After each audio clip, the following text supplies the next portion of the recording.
Dans cette journée de retraite, nous explorons le concept de liberté. Nous nous retirons de la vie normale pour atteindre un lieu de repos et de sécurité où la liberté est réelle.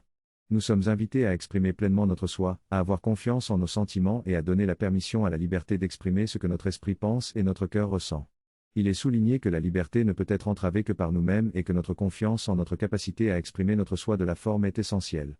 La liberté est définie comme la liberté d'expression et le seul obstacle qui peut exister est nous-mêmes si nous ne nous donnons pas cette liberté.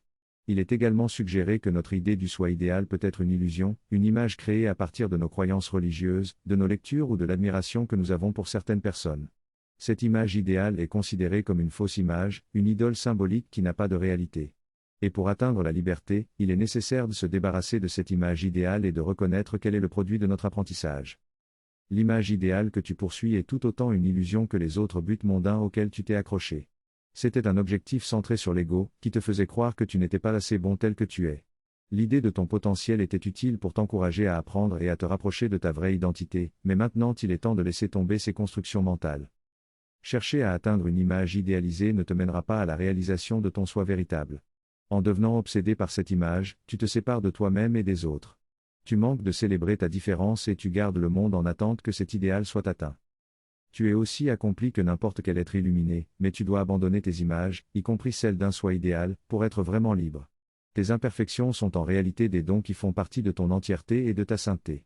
En tant que créateur, tu as choisi la diversité pour exprimer la beauté de qui tu es.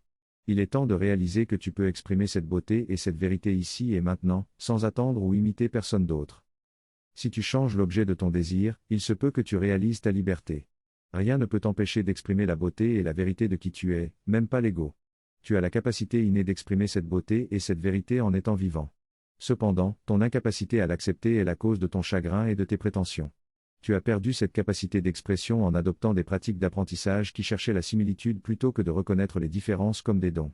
Ces pratiques d'apprentissage reposaient sur de fausses images des choses, y compris de toi-même. Il est urgent de ne pas perpétuer ces pratiques. Regarder un enfant permet de voir la joie, la beauté et la vérité de l'expression. Tu as été un enfant toi aussi, avec cette même capacité d'expression libre. Il est temps de te rendre cette liberté et de renouveler ton désir d'être et d'exprimer qui tu es vraiment. Pour cela, il est essentiel de briser le mythe du soi idéal, qui place toutes tes aspirations en dehors de toi-même. Il est également important de remettre en question l'idée selon laquelle la vie n'aurait pas de sens sans la volonté de toujours faire plus, accomplir et atteindre des buts. Tu désires ces défis d'apprentissage simplement parce que tu l'as toujours fait par le passé, mais la véritable liberté commence par la réalisation que ces défis ne sont que des occasions d'apprendre. Le véritable défi de ce temps est d'accepter qui tu es réellement et de construire ta confiance en toi-même. Seulement en reconnaissant ton unité avec le soi et en ayant foi en tes propres capacités, tu pourras réellement libérer ton pouvoir.